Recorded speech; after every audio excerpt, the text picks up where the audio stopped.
8,000 men advanced against 1,000. On paper, that is the end of the story. Ratios like that crush doubt. They reassure admirals on chart-littered tables and soothe ministers pacing polished corridors. A convoy leaves Bombay, slides through the Suez-laced lanes of empire, and unspools its soldiers across a quiet African shore. A port falls, a railway is seized, the calendar turns. But November 1914 did not obey the paperwork. It kept a different ledger of heat and insects, of misjudged men and unimagined terrain, and in that ledger, the numbers were written the wrong way up. The British plan felt inevitable because empires learned to mistake mass for destiny. Major General Arthur Aitken's Indian Expeditionary Force B regulars, in sun-faded khaki Indian battalions, still tasting salt and iron in their mouths, from weeks at sea, was told Tanga would be a rapid errand, a note thrust under Germany's door on the far side of the world, a harbor to anchor supremacy, a railway to pluck the colony's sinew, a demonstration that the imperial machine, even distracted by Europe's roar, could raise its hand and silence any outpost. Men heard this and believed it. Some scribbled home about an easy one. A Sikh sepoy stitched a new button to his tunic on the transport deck and said nothing. The wool was wrong for the weather, and he already knew it. Across the border, Lieutenant Colonel Paul von Lettow-Vorbeck counted differently. He had 1,000 or so German officers, African askaris drilled to the snap of Prussian words, and the cadence of Swahili song, standing on soil they knew by the weight under their bare feet. He did not dream of throwing the British into the sea by grandeur. He dreamed of endurance, of tying down a rival 10 times his size, of turning East Africa into a long road with no finish line. He knew he could not be strong everywhere, so he would be clever where it mattered. The beaches, let them have sand. The fight would be among gardens, hedges, and the green shadow where a man vanishes at 10 paces. The port itself seemed innocent enough. Low white buildings, palms swaying, a calm roadstead where a cutter's oars make a patient clock.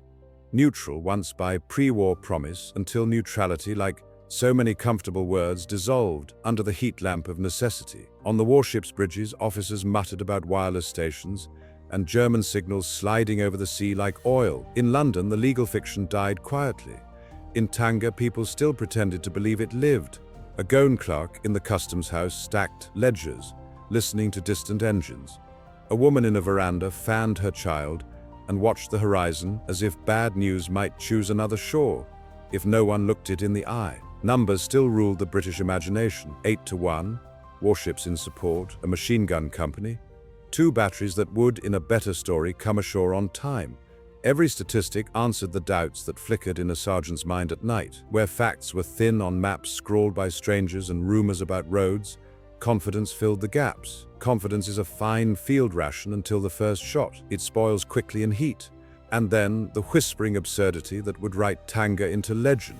Bees, not metaphors, not poetic stand-ins for panic bees with barbed decisions on their tails. The locals kept them in hollowed logs hung from branches, a quiet economy of sweetness. Rifle fire would later shake those logs. Splinters would fly, the hum would thicken into a moving shadow.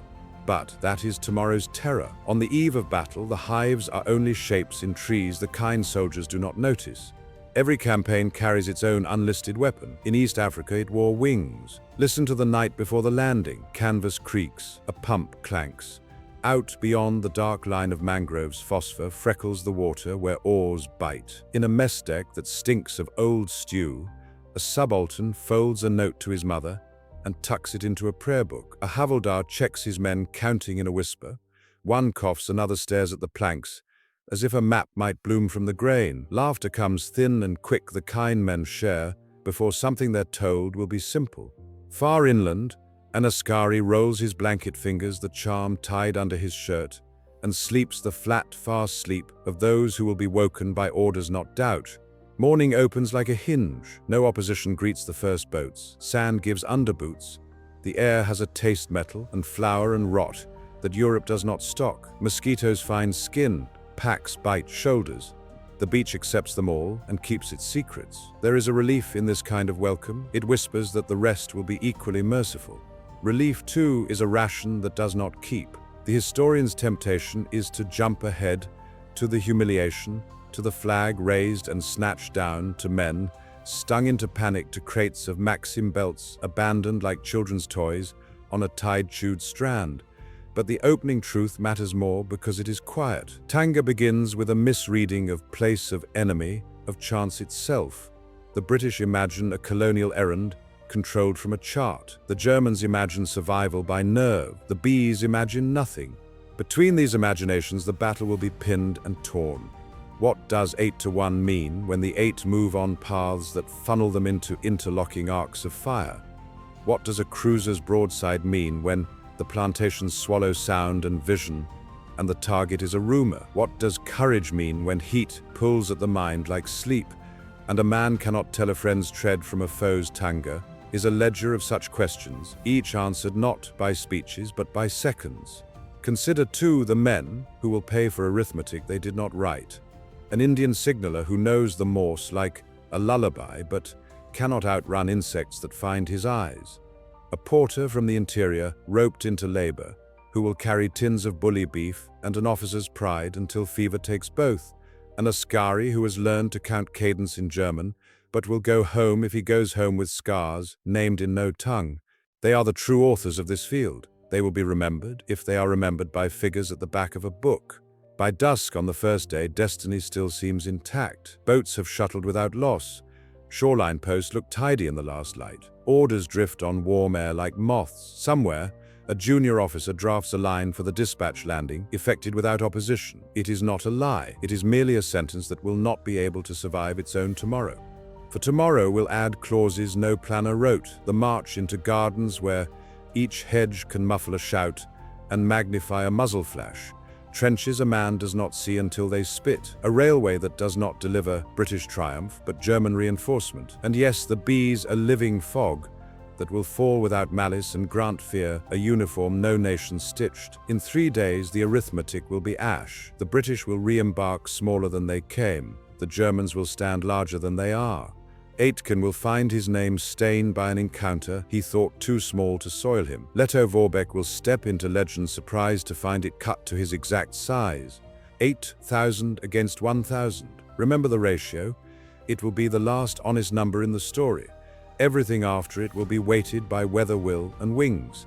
And when the boats finally pull away from Tanga's sand, when flotsam of ambition bobs in the wash, and men avert their eyes from the beach that will not stop looking back, the lesson will ride with them. Silent but awake empire stumbles not for lack of mass, but for lack of measure.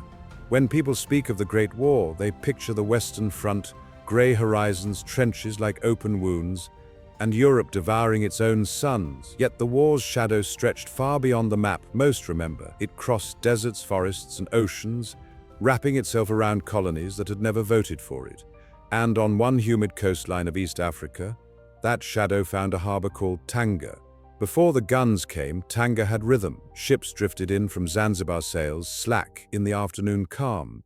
Indian merchants offloaded bales of cotton, barrels of oil, sacks of coffee. German administrators in white linen suits dictated invoices in careful handwriting, while the muezzin's call echoed across the water. Palms leaned toward the sea. Fishermen hummed in Swahili. The world moved by tides, not timetables. Tanga's calm disguised its importance. It was more than a port, it was a lung. Through its harbor breathed the economy of German East Africa, feeding the arteries of the Usambara Railway that clawed inland toward Mount Kilimanjaro. The line snaked through plantations of sisal and coffee, through stations with names written in 2 languages, each post a little outpost of empire.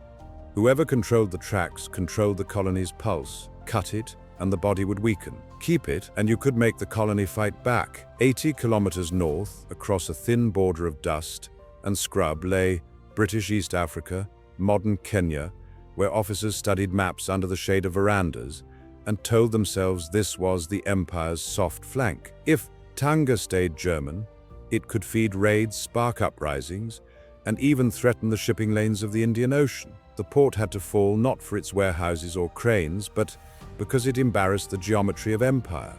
2 European flags were never meant to fly so close on one horizon, but for a brief moment diplomacy had held it at bay.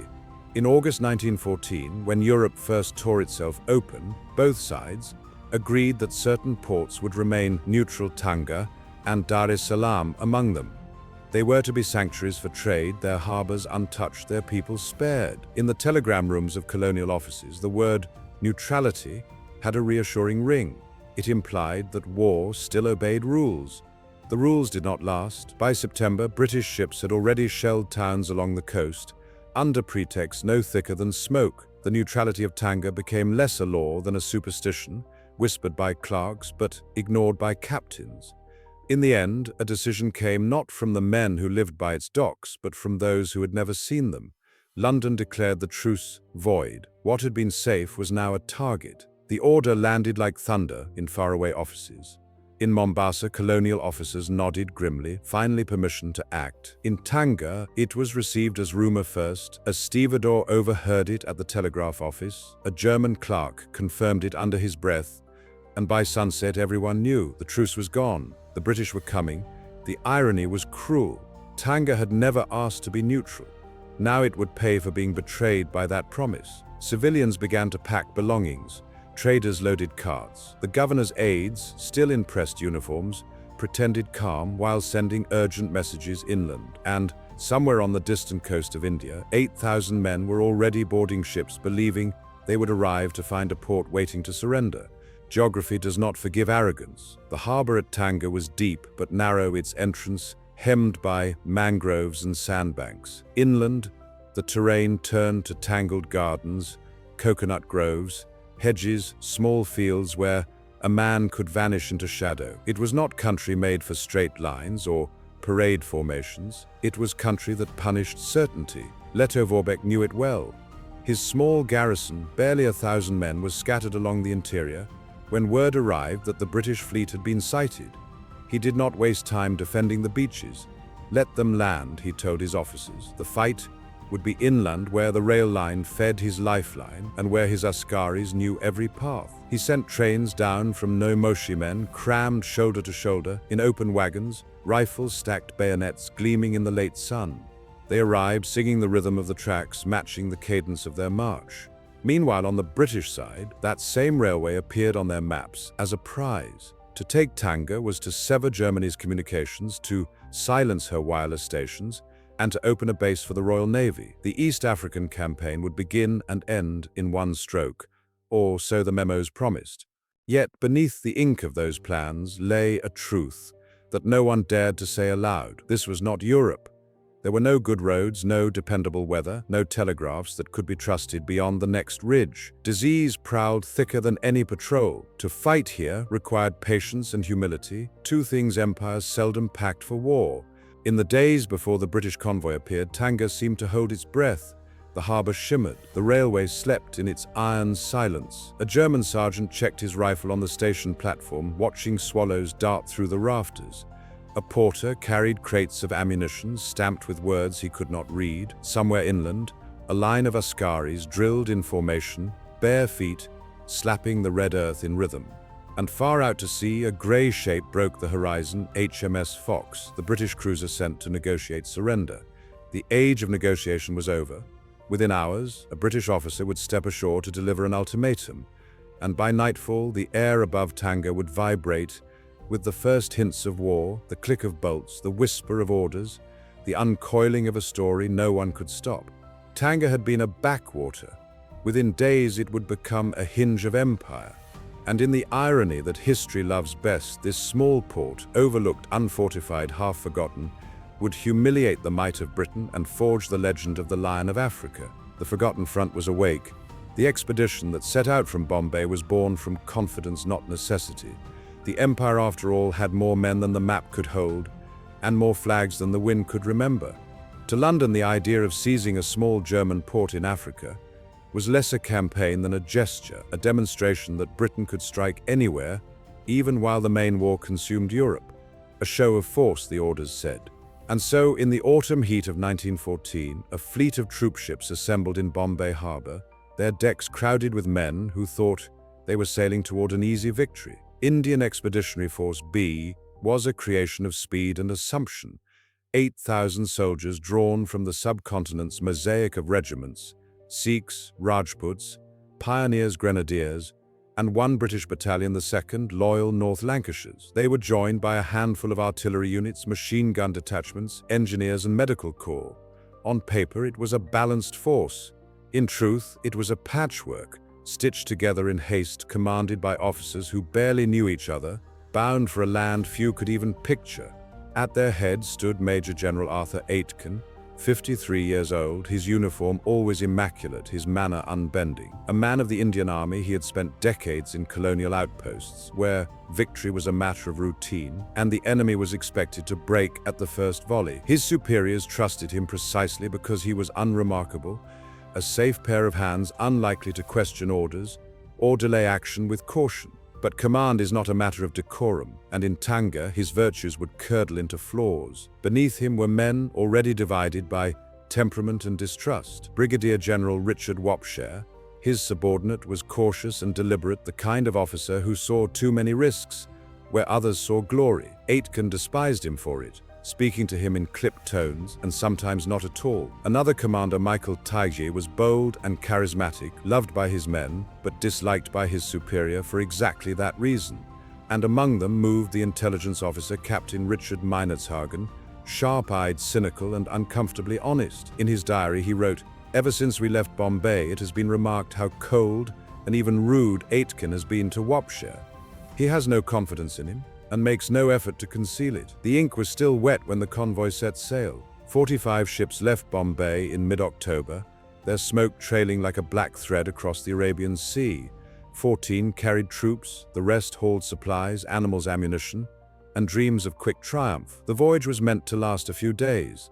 It stretched into 2 weeks of misery. The transports were overcrowded, ventilation scarce, the heat unbearable. Men slept on deck in shifts, bodies pressed shoulder to shoulder. The holds reeked of sweat oil and sickness. Dysentery spread. The food was worse, half-rancid rations that ignored the dietary laws of the Indian regiments. Muslim soldiers stared at tins of pork they could not eat. Hindu sepoys turned away from meat, killed outside their ritual. The sea rolled and men retched until their throats bled. A hell in tropical heat, one officer called it. Another simply wrote, "The smell is war itself." When the fleet finally limped into Mombasa, morale was already frayed. Yet the brief rest brought no clarity. Intelligence on the enemy was vague, outdated, and wrong. Local officials warned that the German commander, Lettow-Vorbeck, was no bureaucrat, but a soldier of remarkable skill, and that his African askaris were disciplined, accurate, and utterly loyal. Aitken dismissed the reports as exaggeration. Native troops, he said, break when properly pressed. The irony was brutal. It would be his own Indian regiments who broke first. Orders were confirmed. The target was Tanga. The plan was simple, to the point of negligent: sail north, land at the harbor march, inland seize the port, the 27th Mountain Battery. The expedition's only artillery would be kept aboard ship until needed. The Navy would provide cover from offshore, though no one explained how guns could reach targets hidden in tropical undergrowth. The Army and the Navy spoke different languages, and in this campaign neither listened to the other. Among the officers, a quiet dread settled in. Meinertzhagen wrote again, "I tremble to think what may happen if we meet with serious opposition. The senior officers are fossils." His warning went unheeded. Confidence had become armor and armor when worn too long blinds. Still on the decks at sunset, hope survived. The younger men leaned on the rails, staring west as the coast of Africa came into view, a line of darkness broken by the glitter of rivers. Someone hummed a tune from home. Letters were written, folded, and sealed against the salt air. Every soldier, no matter how skeptical, carries within him the fragile belief that he will return. And belief, however misguided, gives men the courage to climb into boats when orders come. Aitken's headquarters was a world of polished boots and misplaced certainty. Reports came in: German strength estimated at a few hundred, morale low, fortifications minimal. He smiled, satisfied. 8,000 against 1,000. The arithmetic was still perfect. He ignored the fact that his troops were exhausted, that half were sick, that officers were feuding, and that supplies were in disarray. "We shall be ashore by Tuesday," he told his staff. "By Friday, the port will be ours." But war has its own calendar. Even as Aitken spoke, trains were rattling toward Tanga from the interior, carrying Lettow-Vorbeck's reinforcements, hundreds of askaris singing in time with the rails. They would arrive before the British fleet dropped anchor. They would be ready. Aitken would not. The convoy set sail again, engines throbbing through the night. The sea was glassy, the air heavy. Somewhere behind the horizon, Europe was killing itself by the thousand. Here in the tropics, another kind of tragedy was coiling into motion, smaller in scale perhaps, but just as merciless in its irony. On the bridge of HMS Fox, the cruiser that led the formation, Captain Francis Caulfield watched the dark coastline approach. His orders were to demand the surrender of Tanga, to honor neutrality for an hour before breaking it forever. In his log, he wrote simply, "Course west by south, light wind, enemy shore ahead." The British plan was still flawless on paper. It would fall apart the moment it touched land. Dawn came slow and heavy on November 2nd, 1914. The sea off Tanga was still the air damp and expectant. From the decks of the British transports, the coastline appeared, harmless green ridges, a line of palms, a sleepy town behind them. The men leaned on the rails, squinting through the haze. Somewhere beyond those trees lay the enemy, or perhaps only silence. No guns, no movement. The invasion looked blessedly easy. The first signal flags broke the illusion. From the bridge of HMS Fox, Captain Caulfield ordered the landing to begin. The Navy's guns remained quiet in deference to a neutrality that was already a corpse. Longboats were lowered into the oily water, creaking under the weight of soldiers and supplies. Oars dipped, rose and dipped again, pulling the first wave toward the beach. The surface of the sea glittered like glass. It was the calmest hour of the campaign and its most deceptive. They expected resistance. None came. The boats grounded softly on sand. Sepoys jumped into knee-deep surf rifles held high, their boots filling with water and salt. Officers barked orders that dissolved in the humidity. Men stumbled ashore, blinking against the brightness, dragging crates, coughing in the heat. Behind them, the second wave was still boarding, the third waiting. Timing broke down before a single shot was fired. The beach was the color of rust. Mangroves stood like black ribs against the tide, their roots twisting through the muck. Inland, the air shimmered over fields of grass and tangled brush. It was beautiful in the way that danger often is too quiet, too green, too alive. And in that beauty, something went wrong. Something. The landing, designed as one clean motion, fractured into pieces. Units came ashore miles apart, some near the harbor, others at Ras Kasoni to the east. Officers looked for landmarks that weren't on their maps. Files blurred into clusters, clusters into confusion. Aitken's command post floated somewhere offshore, too far to see what was happening, and too proud to admit it didn't know. The army arrived not as an invasion, but as a drift. By noon, the sun pressed down like a hand. Heat thickened the air until breathing felt like drinking. Sweat-streaked faces, soaked collars, turned cloth into second skin. Mosquitoes came in clouds. Men cursed softly, slapping their necks and arms, the noise of irritation replacing the sound of discipline. The Indian soldiers, already weakened by the voyage, began to falter. Their food, spoiled by the journey, stank in the heat. Rice had molded, meat was unclean.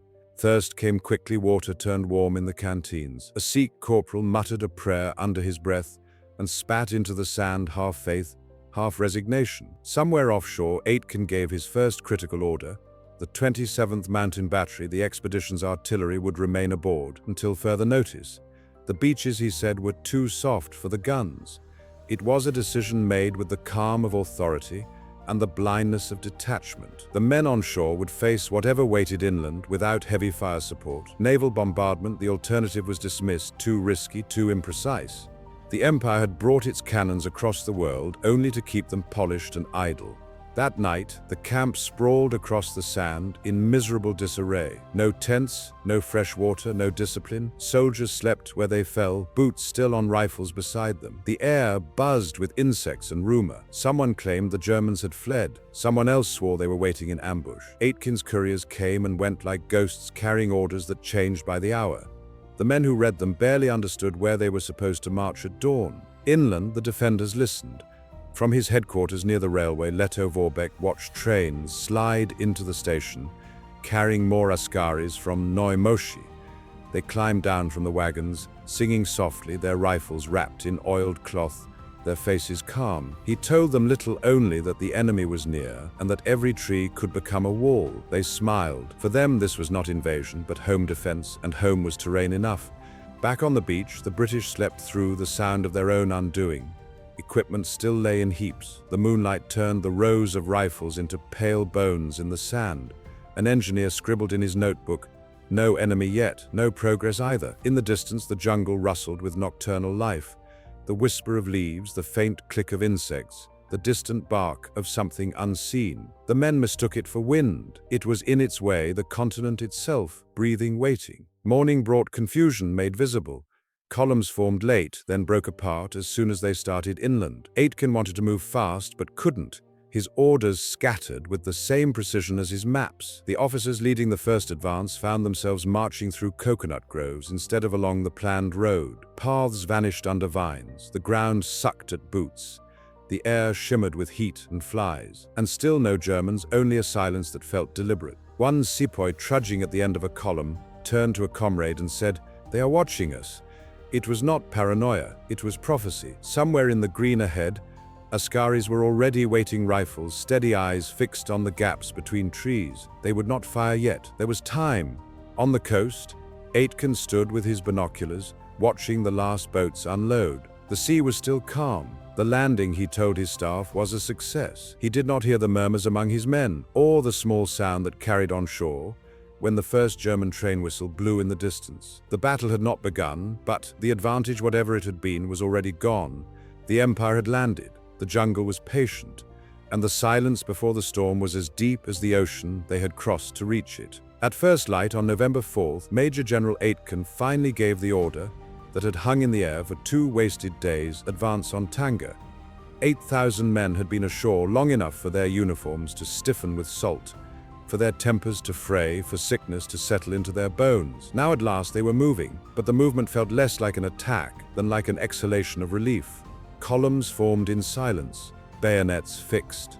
The path toward the town wound through groves of coconut and palm, through small gardens bordered by thorn hedges and tall grass. Dew clung to every leaf, and the air was heavy with the scent of wet earth and fruit beginning to rot. The British soldiers walked upright.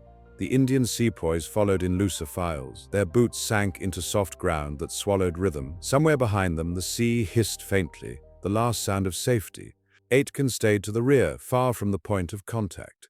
He had no clear map of the area, no proper reconnaissance, and no artillery on the beach to cover his men.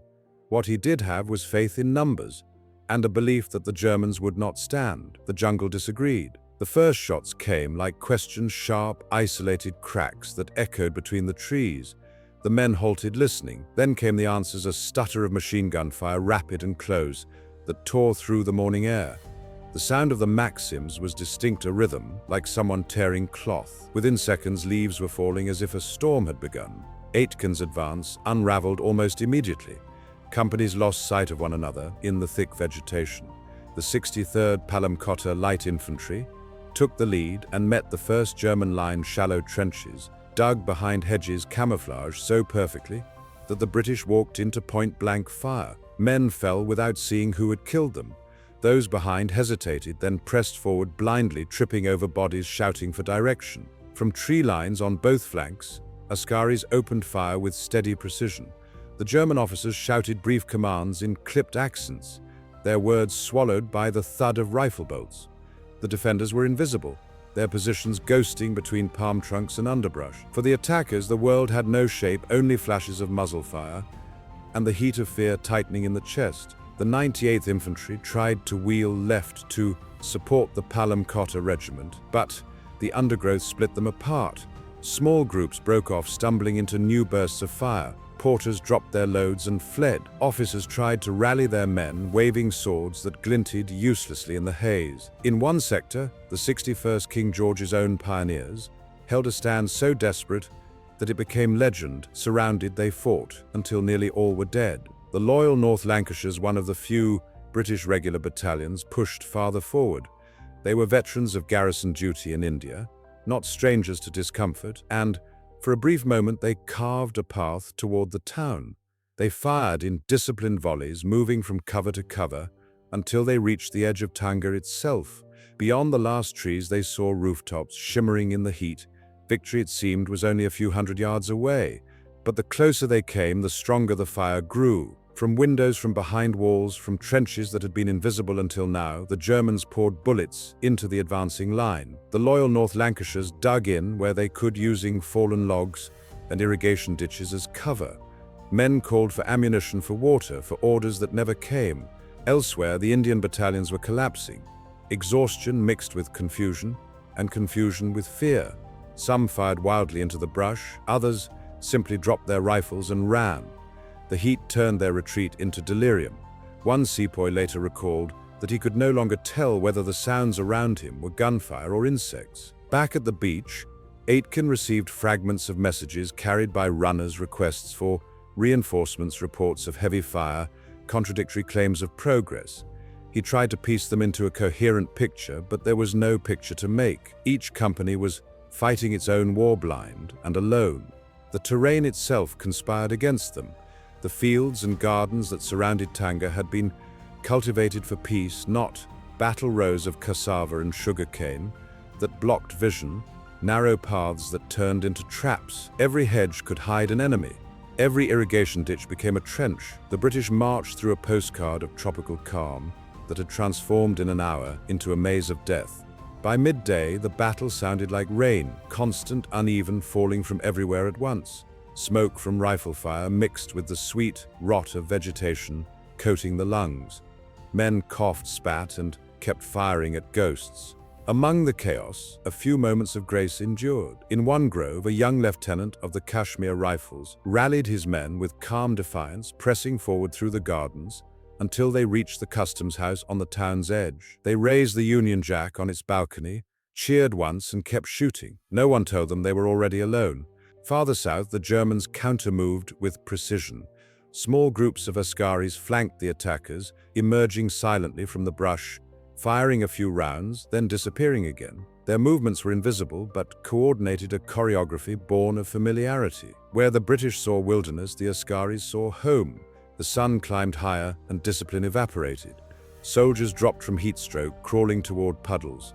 Porters carried wounded men until they collapsed under the weight. An officer's horse, terrified by the noise, bolted into the undergrowth and vanished, its saddle empty. By afternoon, the advance had stalled completely. The British lines, such as they were, had dissolved into patches of resistance scattered among the palms. Ammunition ran low. Some men searched the dead for cartridges. Others prayed. In the haze above the groves, the sound of insects swelled, a thick droning undertone that blurred with the hum of bullets. The battlefield had no front, no rear, only confusion. The British had come in strength, but strength means little when the enemy cannot be seen, and the air itself seems to move against you. The attack on Tanga was meant to be a straight line from beach to victory. Instead, it became a spiral, a slow, circling collapse into heat, fear, and invisibility. And somewhere in that spiral, as the afternoon deepened, and the smell of gunpowder faded into the scent of crushed flowers and smoke, another sound began to rise, softer at first, then unmistakable. A hum, a vibration that grew and thickened until it seemed the air itself was alive. It was not the Maxims this time, it was wings. The sound began as a low vibration, easy to mistake for the echo of machine guns or the whine of bullets cutting through palm fronds. But it swelled, steady, rising alive. Men stopped firing and looked around, uncertain whether they were hearing the enemy or the earth itself. Then they saw it, a dark, shifting mass rippling above the treetops, moving as if with purpose. Bees. Not a few, not hundreds, thousands. Tens of thousands, a black storm stirred by gunfire and the crashing of branches. For generations, the people of Tanga had kept hives in hollowed logs, hung from trees, their honey prized throughout the colony. Now those hives, riddled with bullets and shaken loose by explosions, burst open into chaos. The bees, blinded by smoke and sound, poured into the air in a frenzy of motion and pain. They attacked everything that moved. British sepoys, German Askaris, wounded men crawling through the dirt, all became targets.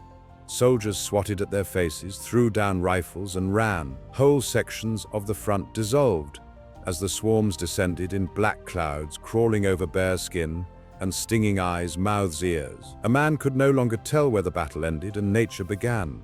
Eyewitnesses would later speak of it in disbelief, the battlefield turning into a vision of madness.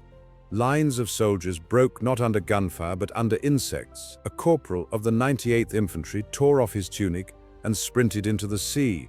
A signaller was found hours later, covered in welts, dead from shock, his hands still gripping his headset. Some men rolled in the dirt, trying to smother the stings. Others plunged into shallow pools, gasping beneath the water as bees swarmed over the surface. For a few terrible minutes, both sides lost control. The Germans too were stung and driven from their trenches. Askaris shouted curses and covered their faces with cloths. Officers slapping at their necks and ears stumbled back through the gardens. But discipline, that invisible line that holds an army together, quickly reasserted itself on one side only. The Schutztruppe regrouped their officers, barking commands, forcing them back to their firing lines. Once the swarms thinned, the British did not recover. Among the sepoys, panic turned to full rout. The Palmkotter light infantry scattered in all directions. Some believed the bees were a German trick, that the hives had been placed, deliberately rigged to fall when the enemy advanced. Rumors spread faster than orders that the Germans had trained their bees, that the insects carried poison, that they were devils summoned by black magic. Men trampled one another in the rush to escape. The sense of order that Aitken's army had clung to disintegrated completely. Later, British reports would insist that the Germans had used beehive traps or chemical irritants to unleash the swarm. In truth, nothing had been planned. The bees were neutral, indiscriminate, the perfect embodiment of war's absurdity. Nature had simply reacted to violence the way it always does, without sides, without mercy. Richard Meinertzhagen, the intelligence officer, recorded in his diary the sheer lunacy of it. Men ran like children, tearing off their clothes, shouting that the air itself had turned against them. I saw one man shooting at the swarm as if bullets could kill the sky. The heat and confusion amplified the terror. Every shadow became suspect, every noise unbearable. Machine gun bursts blended with the hum of wings until the battlefield seemed one continuous vibration, metallic, organic, feverish. Men screamed and fired at nothing. Some fell and did not rise, suffocated by stings or panic. For those who managed to retreat toward the beaches, the nightmare followed. Swarms drifted over open ground, attacking columns of porters and supply trains. Mules bolted, overturning carts. Horses reared and broke their tethers. Officers waving pistols shouted in vain for their men to stand firm. It was useless. The swarm was everywhere and nowhere to fight. Lettow-Vorbeck himself, far to the rear, heard the distant commotion and assumed at first that the British had broken through.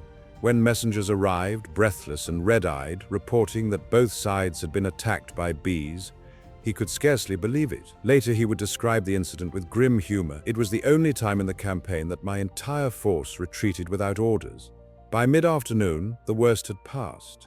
The swarms dissipated into the jungle, leaving behind an eerie silence broken only by the moans of the wounded. But the psychological damage was irreversible. For the British, the bees had become an omen, a sign that the land itself rejected them. No officer could rally men who now believed that even the insects were against them. Aitken, still detached from the front, received scattered reports of confusion due to bees. He dismissed them as exaggerations, unable to comprehend the scale of what had happened. When he ordered another push, only fragments of units remained to carry it out. Most soldiers refused to leave cover, trembling and swatting at imaginary insects. The battle had reached its turning point, not through superior tactics or weaponry, but through accident, a freak convergence of nature and war. 8,000 men armed with rifles, bayonets, and imperial confidence had been broken by a swarm of insects. The humiliation would be impossible to erase. In the years to come, newspapers and memoirs would call it the Battle of the Bees, often with a tone of incredulity, as if to mask embarrassment with amusement. But for those who had been there, it was neither funny nor surreal. It was terror primal, humiliating, unforgettable. In that moment, amid the buzzing chaos, the British Empire learned that control, the illusion on which its power rested, could evaporate in seconds. No doctrine, no discipline, no empire could command the natural world. And on that November day in Tanga, the smallest of creatures had rewritten the balance of battle. When the swarms finally lifted and the air fell silent again, the battlefield lay in ruins. Dead men, rifles, uniforms, half buried in mud, and above them the faint drift of bees still circling aimlessly, as if searching for their lost hives. The guns began again soon after, but for the British Expeditionary Force B, the real war had already been lost in panic and confusion, in the sting of wings that no soldier could see coming. For a few fleeting hours on November 4, 1914, it seemed as if the British might yet seize Tanga. Amid the chaos of gunfire and confusion, the loyal North Lancashires pushed stubbornly forward. Bayonets fixed their discipline, the only thing left unbroken. With them advanced the Kashmir Rifles, Indian soldiers, who despite exhaustion and terror clung to the faint promise that this disaster might still be redeemed. Through the tangled gardens and narrow streets, they fought step by step, driving the enemy from outlying positions. The crack of rifles echoed off plastered walls. The air was thick with dust and smoke. A customs house fell after a vicious exchange of fire. Across the street, the Grand Hotel Deutscher Kaiser, once the pride of Tanga's colonial elite, became a fortress. Windows shattered under bullets, doors splintered under kicks. When it was finally taken, a tattered Union Jack was raised from its balcony. To a handful of officers, the sight brought tears of relief. "Tanga is ours," one reportedly muttered, as if the words alone could make it true. For a brief, shimmering moment, they believed the port was conquered. But the truth was crueler. The flag flew not over victory, but over isolation. The men who had stormed the hotel were alone.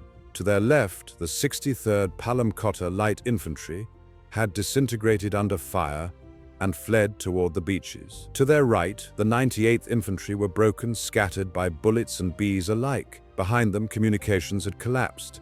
No reinforcements were coming. The loyal North Lancashires and Kashmir Rifles stood in the heart of Tanga, two specks of order in a sea of chaos. The Germans were regrouping. Reinforcements from the interior men of the 7th and 8th Schützenkompanien had arrived by rail, throwing themselves into the fight with grim resolve. These were settlers and volunteers, men defending their homes as much as their colony. Normally mounted, they now fought on foot, moving with the precision of hunters who knew every alley and vantage point of their town. Under Lettow-Vorbeck's direction, they fanned out to encircle the British lodgment. What happened next unfolded like a slow tightening of a noose. The British inside Tanga held their ground, firing from windows and rooftops, but they were surrounded on all sides. Ammunition began to run out. Every street corner became a death trap. Aitken's artillery, still offshore, might have turned the tide, but the guns had never been landed. The Navy's warships, unable to see targets through the dense foliage and buildings, could offer no support. In the afternoon heat, the counterattack began. German bugles sounded harsh, confident, mocking. Then came the war cries of the Askaris, high-pitched and terrible, cutting through the rattle of rifles. From three directions they surged forward. To the British, it felt like the jungle itself had come alive, every shadow hiding an enemy. The loyal North Lancashires met them head-on.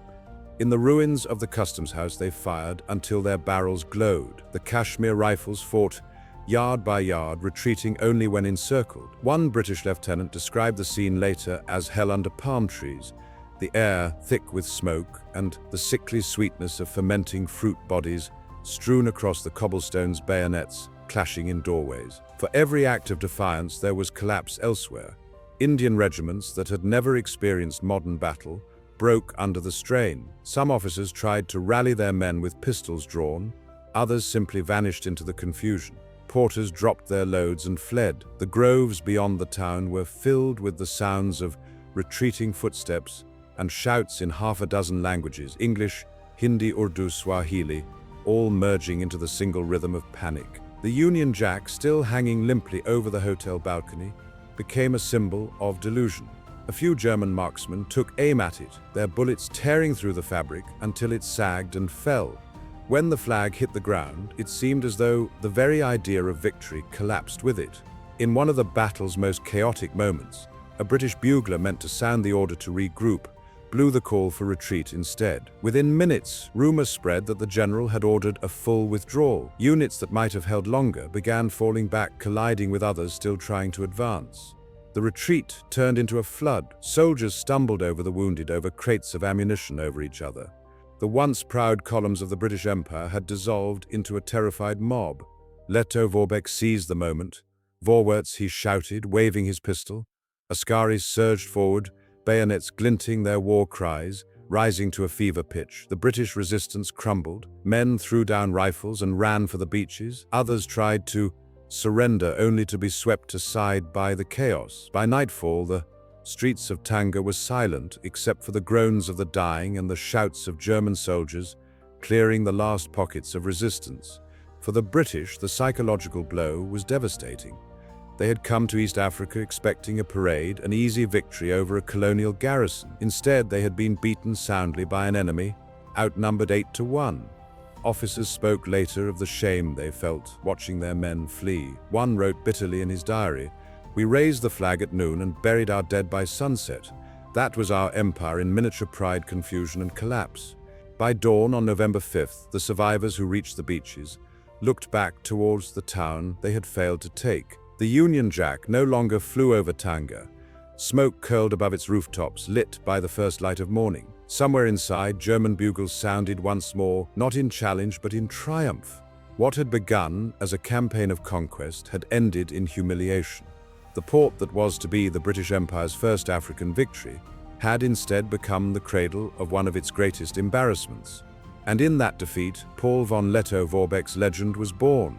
As the tropical dusk settled over Tanga, the sounds of battle began to fade, sporadic rifle cracks giving way to the distant rumble of retreat. The British attack had stalled, its momentum gone, its columns shattered across groves and gardens. For a lesser commander, this might have been enough: hold the line, repel the invader, wait for dawn. But Paul von Lettow-Vorbeck was not content with defense. Where others saw survival, he saw opportunity. Standing on the veranda of a commandeered colonial office, his uniform streaked with dust, he watched the smoke rise from the outskirts and listened to the rhythm of the guns. He had learned to hear battle like a language, to know from the tempo of shots when the enemy was breaking. What he heard now was hesitation, disunity, fear. The British had lost their coherence. It was time to strike. Lettow-Vorbeck summoned his officers, a mix of German regulars, colonial settlers, and askari sergeants who spoke in Swahili and clipped German alike. His orders were simple and bold: a counterstroke before nightfall. "The enemy does not know where we are," he said quietly. "That means he is already beaten." Bugles sounded again, not the ragged calls of retreating British troops, but the clear, sharp blasts of the Schutztruppe. From hidden positions in the thickets and drainage ditches, the askaris surged forward. Bayonets gleamed in the dying light. Their war cries, "Simba, Simba," echoed through the groves, fierce and rhythmic, half chant, half roar. The British would later say it sounded like the jungle itself had turned against them. The counterattack came in 3 waves.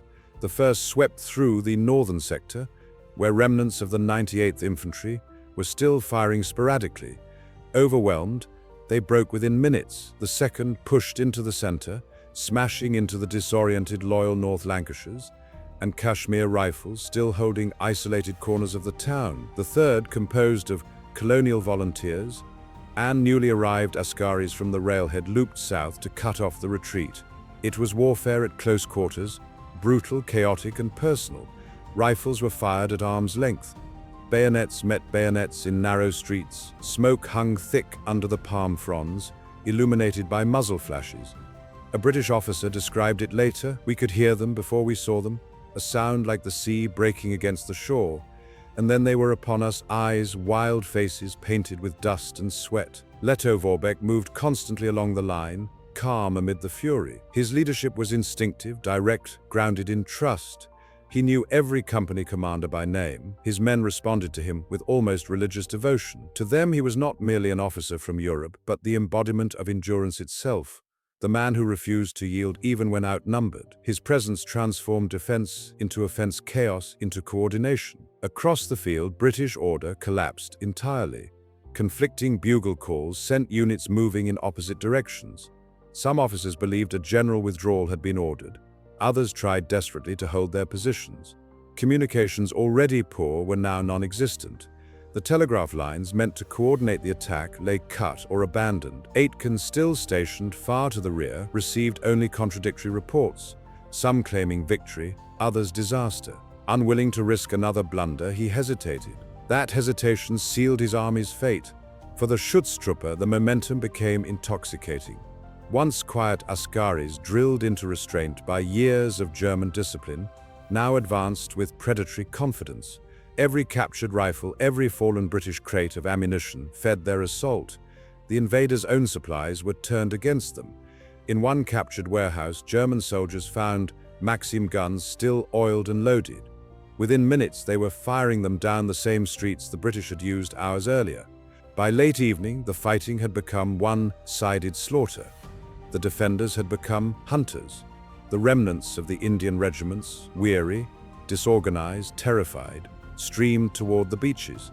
Along the road, wounded men begged for help and were left behind. Some threw down their rifles and surrendered. Others vanished into the mangroves, never to be seen again. And then, in the midst of triumph, came confusion, an irony of war almost as strange as the bees. Somewhere in the thick of the fighting, a German bugler sounded the call to regroup, but another misunderstanding blew the signal to withdraw. For several minutes, companies began pulling back, believing the battle over. It was as if the entire victory hung by a thread of sound. When Lettow-Vorbeck heard of the error, he reacted instantly, galloping forward, pistol raised, shouting orders until the line steadied. No retreat, he barked. Advance. The momentum returned and the wave rolled on. That moment of near reversal would later haunt him. He knew how thin the line between triumph and disaster could be, yet it also revealed the discipline of his troops. They corrected themselves quickly, reforming in the dark, like a single living organism. Such cohesion born of trust and familiarity was something Aitken's army had never possessed. By midnight, the battle was over. The British were gone. Only the dead and the abandoned remained in the groves. The beaches glittered faintly with the lanterns of ships offshore, already crowded with survivors scrambling aboard. On shore, the Schutztruppe gathered amid the ruins, exhausted but victorious. Lettow-Vorbeck stood silent as his men cheered around him. The irony was almost too much to bear. He had begun the day with barely 1,000 men, many barefoot, all undersupplied, and ended it, the master of Tanga, in possession of the British Army's equipment and the respect of enemies who would now fear his name.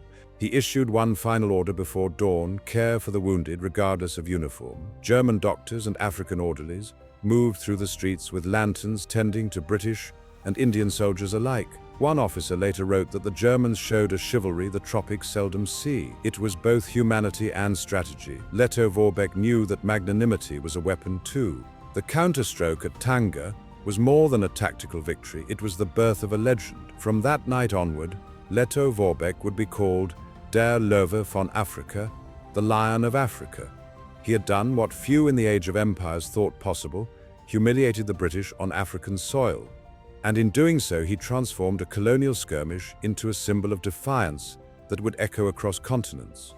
As dawn broke, the first light revealed the spoils of war rifles stacked in neat rows, Maxim guns, gleaming ammunition boxes piled high, and scattered between them the bodies of the men who had come to claim an easy victory. Tanga belonged to the Germans, for now. The night air over Tanga was heavy with the smell of cordite and salt. Out to sea, the silhouettes of British transports rocked gently, at anchor, ghostly shapes, lit only by the flicker of lanterns. On the beaches below, the remnants of an imperial army were coming apart. The retreat had no order, no command. It was panic distilled. Men stumbled from the groves with faces blackened by smoke and mud uniforms, torn eyes glazed with exhaustion. They carried no rifles, no packs, only the will to reach the water. The ocean had become salvation. Behind them, the crackle of sporadic gunfire reminded them that the enemy still held the town. Ahead, the surf hissed, as if whispering mockery, "You came to conquer and you leave in fear." Major General Aitken, the architect of the disaster, stood near the shore, surrounded by a dwindling staff. His expression was blank, not fury, not sorrow, just the stunned paralysis of a man who no longer commanded events. Around him, orderlies shouted over one another, asking for instructions that never came. Signal lamps blinked uselessly toward the ships offshore. The chain of command, like the telegraph lines that once connected his army, had been severed. The scene was Dantean. Wounded men lay scattered across the sand, some moaning for water, others silent and still. Field stretchers were abandoned halfway to the surf. Medical officers, overwhelmed and numb, worked under lantern light until the lamps ran out of oil. Indian sepoys, barefoot and delirious, tried to wade into the waves, their bodies collapsing as the undertow dragged them down. Some boats overloaded and capsized. Others pushed off under a hail of curses, their crews hacking at desperate hands that clung to the gunwales. In the darkness, Every shout became rumor. Some claimed the Germans were marching down to the beach. Others said the ships were leaving without them. Aitken tried to send runners to verify, but none returned. Fear replaced discipline entirely. By the hour before dawn, the sands of Ras Kasoni were churning, with thousands of men pushing, trampling, fighting for space. Porters, terrified and unpaid, fled inland with whatever they could carry. Mules broke free of their lines, kicking through tents and spilling boxes of ammunition into the surf. Equipment, rifles, helmets, medical kits, compasses, even Maxim guns vanished into the chaos. By morning, the shore would resemble a vast junkyard of empire, a tangle of crates, uniforms, and corpses strewn across the tide line. Among the British officers, shame burned hotter than fear. They had not just lost a battle, they had surrendered their dignity. One captain, seeing a sepoy trying to push ahead in the line for the boats, struck him with the flat of his sword, shouting that an Englishman boarded first. Moments later, both were crushed beneath the same overturned dinghy. Rank meant nothing here. The beach made equals of them all. And all the while, the German troops stayed back. Lettow-Vorbeck did not pursue. He had no need to. The British were destroying themselves. Instead, he ordered his men to secure the abandoned camps. What they found there was staggering, a treasure trove beyond imagination. Rows of untouched crates marked British government property lay stacked and waiting. Inside, rifles, still greased ammunition belts, full crates of tinned rations, sacks of rice, medical morphine blankets, uniforms, boots, and field telephones. In all, 16 Maxim guns, hundreds of modern rifles, and over 600,000 rounds of ammunition were recovered, enough to arm several companies of askaris and sustain them for years. The Schutztruppe officers moved through the spoils like men in a fever dream, laughing in disbelief. Lettow-Vorbeck, when he arrived at dawn, said nothing for a long time. He walked through the wreckage with hands behind his back, the faintest smile beneath his mustache. "They came to conquer us," he finally murmured, "and instead they have equipped us." For his askaris, the bounty meant more than mere resupply. It was vindication, proof that discipline and cunning had triumphed over arrogance and numbers. The British had arrived as masters of the empire. They left as supplicants of the sea. On the British transports, the humiliation continued. Wounded men were hauled aboard, with rope slings, many screaming as they were lifted. The decks became hospitals, the air thick with the stench of iodine and sweat. Officers stared out at the receding shoreline, where smoke still rose above Tanga's palms. None spoke. Some prayed, others wrote the first lines of the reports that would soon reach London, each one searching for words to explain the inexplicable. The final evacuation came at dawn on November 5th. The beaches lay silent except for the call of seabirds. The tide washed gently over abandoned boots and helmets. Inland German soldiers and African orderlies moved among the wounded, tending to both friend and foe. One British officer, captured while bringing medical supplies under a white flag, later wrote that the German doctors worked with a generosity we did not deserve. For Lettow-Vorbeck, the victory was total and symbolic. He had not only saved his colony, he had humiliated an empire and captured the means to fight indefinitely. The weapons taken from the beaches of Tanga would arm his askaris through the long guerrilla war, to come a war that would outlast the Kaiser's own throne. Back in London, the news landed like a thunderclap. What was meant to be a small colonial success had turned into a headline of shame. 8,000 routed by 1,000 in East Africa. The British public could scarcely believe it. Politicians blamed generals. Generals blamed circumstance. In the end, they blamed Aitken. But on the sands of Tanga, blame was meaningless. The tide rolled in, covering the footprints of the retreat. The beach was empty now, save for what the British had left behind: their weapons, their dead, and their pride. For the Lion of Africa, the war was just beginning. For the British Empire, Tanga would remain a scar, a reminder that arrogance, not the enemy, is the most lethal adversary of all. When dawn finally rose over Tanga on November 5th, 1914, it revealed not a battlefield but a graveyard of ambition. The surf lapped quietly at the sand where, hours before, an empire had collapsed. Rifles lay half buried in the tide line. Ammunition boxes bobbed in the shallows, and the boots of dead men protruded from the mangrove roots like broken monuments. Overhead, seabirds wheeled and called, as if mocking the silence that followed the storm. The British expedition was gone. What remained was wreckage, human and material, strewn across a shoreline that had witnessed one of the most humiliating defeats in imperial history.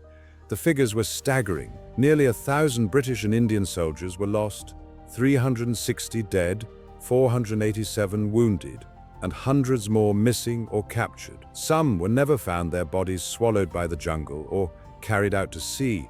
In contrast, the Germans lost fewer than 116 Europeans, and 55 Askaris killed 70 wounded.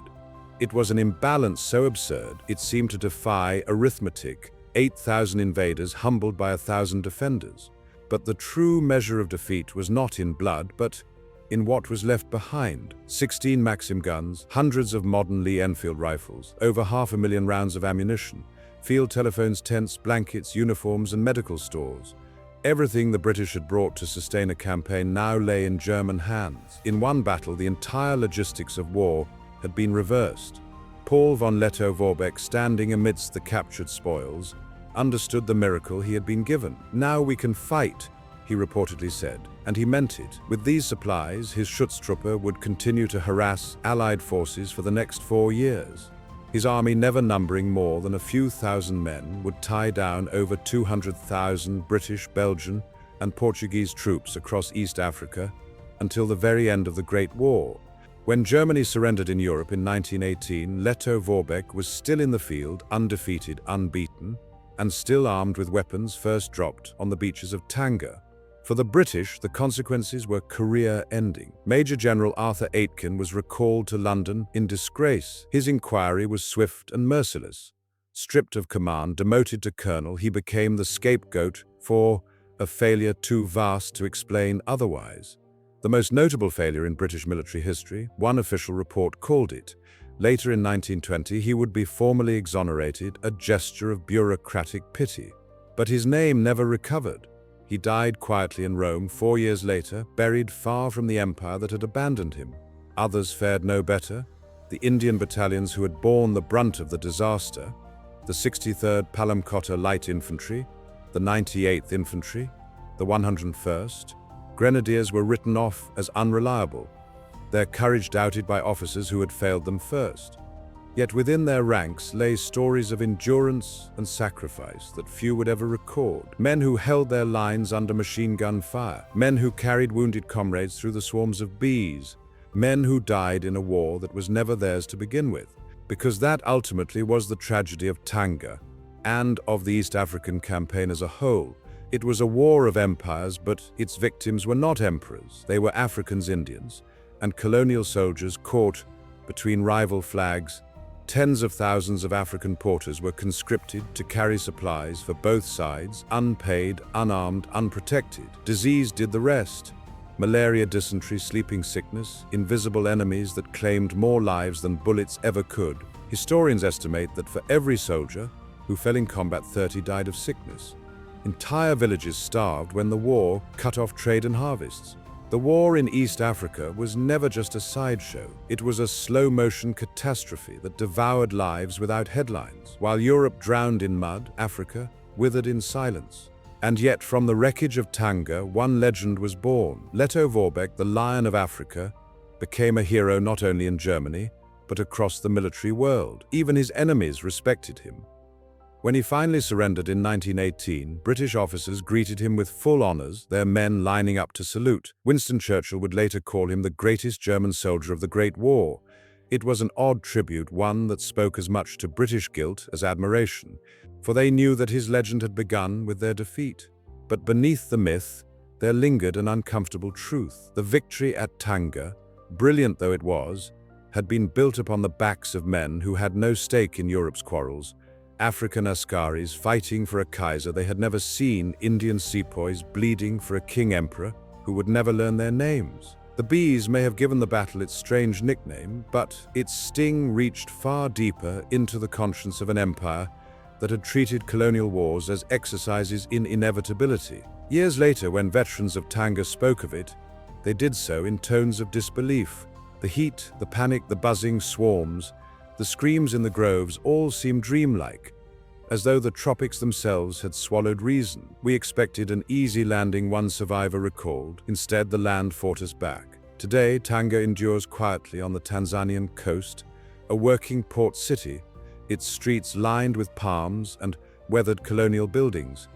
Few visitors know that beneath its soil lie the bones of an empire's lesson. No grand monuments mark the spot, no marble arches proclaim the glory of the victors or the sacrifice of the fallen. Only the wind and the sea remain constant, whispering the same refrain. History too often forgets that arrogance, not numbers, decides the fate of armies. 8,000 men sailed to Tanga believing conquest was a matter of calculation. 1,000 men and a swarm of bees proved them wrong. And in that humid November of 1914, under a sun that showed no mercy, the empire that thought itself invincible learned the oldest truth of war, that no army, however vast, is immune to chaos, courage, or chance.